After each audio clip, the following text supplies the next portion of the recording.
Assalamualaikum warahmatullahi wabarakatuh, Buya. Assalamualaikum warahmatullahi wabarakatuh. Izin bertanya, saya seorang istri yang baru saja dijatuhi talak 1 oleh suami karena kesalahan saya sendiri, yaitu saya memiliki kebiasaan buruk yang sulit dikendalikan, yaitu sering mengambil makanan atau mencuri di minimarket. Suami merasa sangat malu karena saya sudah ketahuan berkali-kali. Di dalam hati terdalam, saya sangat ingin berubah dan tidak ingin berpisah dari suami yang sangat baik. Namun dorongan nafsu untuk mengulanginya kadang sangat kuat. Saat ini kami masih satu rumah, tapi beliau terus mendiamkan saya. Apa yang harus saya lakukan untuk bertaubat dan dari penyakit hati ini, dan mampukah saya mempertahankan rumah tangga kami? Terima kasih, jazakumullahu khairan. Wassalamualaikum warahmatullahi wabarakatuh. Waalaikumsalam warahmatullahi wabarakatuh. Masya Allah.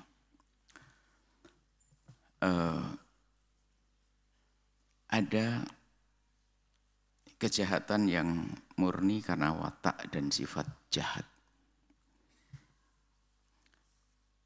Mencuri karena kerakusan, ketamaan.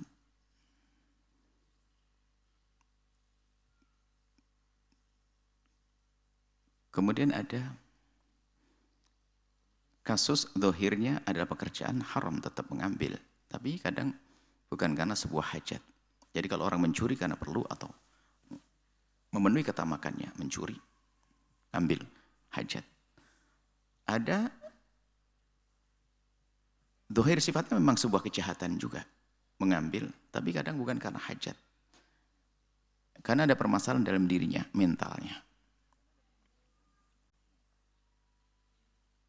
Ada istilahnya kalau disebut dengan kleptomania ya.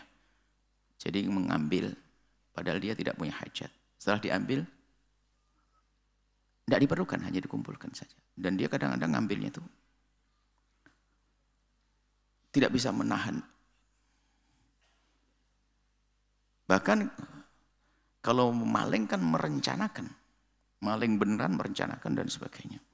Sembunyi-sembunyi dan sebagainya. Kalau ini enggak. Bahkan terang-terangan dia ngambil. Bukan terang-terangan, maksudnya di tempat mana saja, kapan saja. Dan barang yang tidak diperlukan.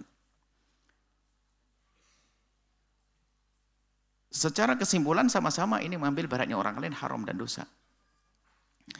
Adapun cara memberikan solusinya tentu di sini ada dua cara. Yang pertama karena maling sifatnya jelek jahat ya mungkin kalau sudah ya dihukum, kalau masalah potong tangan dan sebagainya iya betul. Itu kan masalah hukumannya. Tapi untuk proses menyelesaikan disadarkan dulu istitab, diingatkan. Ini yang pertama yang memang mencuri karena kejahatan dalam dirinya. Yang kedua karena permasalahan mentalnya. Maka dia harus selesaikan mentalnya ini dong. Kalau pertanyaannya, saya pengen tobat dan kembali. Ya tobatnya kalau tobat berobat dong. Ini loh, tobatnya di sini. Anda harus mau untuk diobati, dibenahi. Jangan membiarkan saja. Terus akan banyak orang kehilangan. Yang dibikin malu suaminya dan seterusnya. Jadi tobatnya adalah, pertama dan utama adalah dia menyadari dia punya penyakit semacam itu. Dan harus diobati oleh ahlinya. Bisa jadi nanti melibatkan tidak cukup psikolog, psikiater, dikasih obat untuk membantu agar dia bisa reda itu penyakit. Tentunya kembalikan pada ahlinya. Ini hanya gambaran solusinya. Adapun hukuman tetap saja. Nggak ada dimaafkan orang kleptomania adalah dimaafkan dia nyuri ke apapun karena nggak ada, tetap salah. Karena sebetulnya dia juga takut kok kalau seandainya dia ngerti hukumannya, dia tidak sadar. Dia lalai dengan hukuman. Ngerti. Kalau ngambil nanti seandainya dalam hukum Islam akan dipotong tangannya. Nggak mau, nggak ngambil. Oh ini ambil, potong nanti, nggak ngambil. Dan kami ingatkan kepada semua bahwa permasalahan-permasalahan psikologi yang selama ini dibahas, memang para ahlinya telah memberikan solusi-solusi terapi-terapi. Dan termasuk terapi yang paling dahsyat adalah, yang paling penting bukan dahsyat, paling penting dan utama adalah, terapi kan perlu proses macam-macam. Terapi tentang wawasan, diberi wawasan tentang penyakit ini termasuk terapi dulu. Kalau dia tidak menyadari itu sebuah penyakit, maka akan dibiarkan saja. Maka terapinya adalah dimasukkan nilai-nilai keimanan bahwasanya ini dosa di hadapan Allah, mengambil haknya orang lain. Ini terapi juga itu. Yang dianggap mungkin kalau seorang psikolog hanya melihat dari sisi cara-cara yang selama ini dipelajari di kampus kan begitu. Tapi nilai-nilai dalam Islam perlu ditanamkan. Kalau semakin kuat rasanya takut kepada Allah, sama seperti rasa takut yang kepada tembakan dan hukuman, maka dia akan bisa menarik diri itu semuanya. Dan kalau semakin ditajamkan rasa, dipertajam, diperjelas rasa takutnya kepada Allah, juga akan perlahan penyakit itu akan juga runtuh, hilang. Di samping nanti terapi selanjutnya tanyakan kepada ahlinya. Kan itu loh. Pakarnya, sampai nanti derajat obat, itu bisa saja dibutuhkan, karena mungkin sangat berlebihan dia. Orang kaya raya, tapi kenapa setiap di toko tiba-tiba ngambil ini dan sebagainya. Tentu masalah keimanan perlu dibahas di situ. Kalau ada iman ya enggak.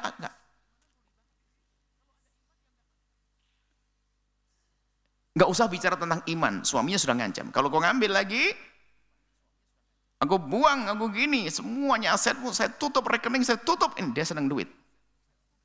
Dia senang duit. Suaminya ngancam begitu. Kira-kira kalau di depan suaminya berani mencuri enggak? Enggak mungkin. Loh, kenapa? Tahu suaminya melihat. Kalau suaminya lagi melihat, dia mencuri. Artinya masih bisa ditahan. Buktinya apa? Dengan manusia pun dia masih bisa. Karena takut dengan suaminya. Nanti takut dipotong rizkinya, rekeningnya ditutup, nanti fasilitas ditarik sama suami. Dia di saat ada suaminya nggak berani mencuri, nggak berani ngambil. Jalan sama suaminya di belakangnya nggak akan dia colak-colekin. Loh kok bisa? Iya bisa. Kenapa?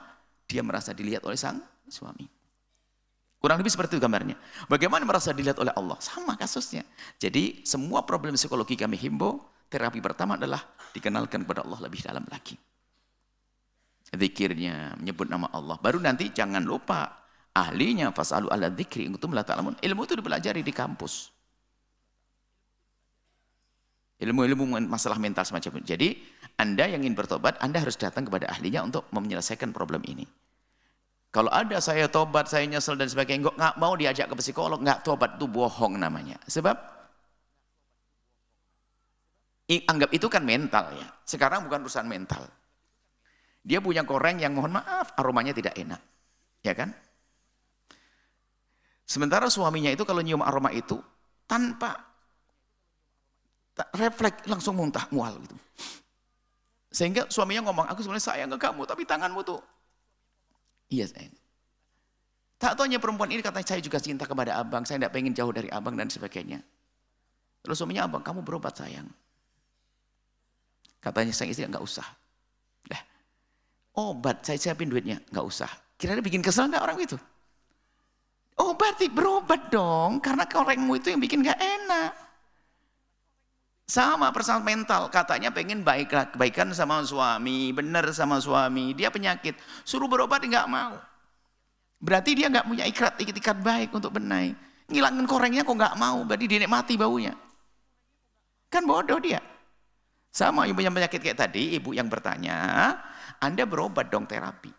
Di samping pertama dan utama kuatkan iman Anda. Anda harus punya waktu untuk berzikir menyebut nama Allah, ingat itu dosa-dosa dan Anda mulai hari ini sambil mengembalikan kepada yang berhak, kepada yang punya. Perlahan Anda dengan Allah terus. Sambil tidak cukup begini. Karena Allah kan tadi kita tentang sunnatullah. Ikhtiar dohir kan Allah perintahkan. Itu kan ikhtiar batin. Makanya jangan diremehkan ilmu-ilmu gitu. Ilmu kedokteran, dokter fisik, dokter jasad, dokter psikologi, dokter mental. Itu semuanya perlu kita datangi, jangan sok. Jadi Anda pergi ke ahlinya, ke pakarnya, itu sama dengan kalau Anda sakit gigi pergi ke dokter gigi. Itu sama.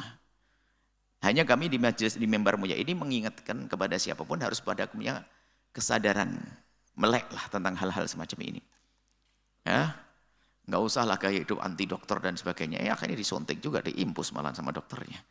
Biasa, karena dokter adalah termasuk ahli dzikir dalam hal ini.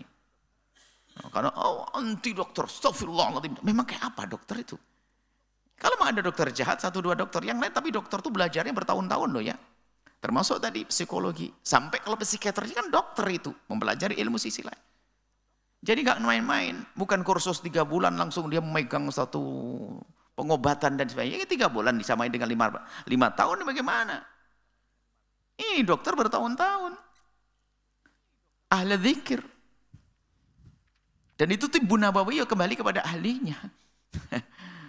Bukan sekedar ruqyah. Ruqyah iya, itu kan batin. Tapi setelah diruqyah, tetap tanyakan kepada ahlinya ini apa dan sebagainya. Nah, ini kita ingin menggabungkan ini pemahaman itu seperti itu. Fasalah dzikri.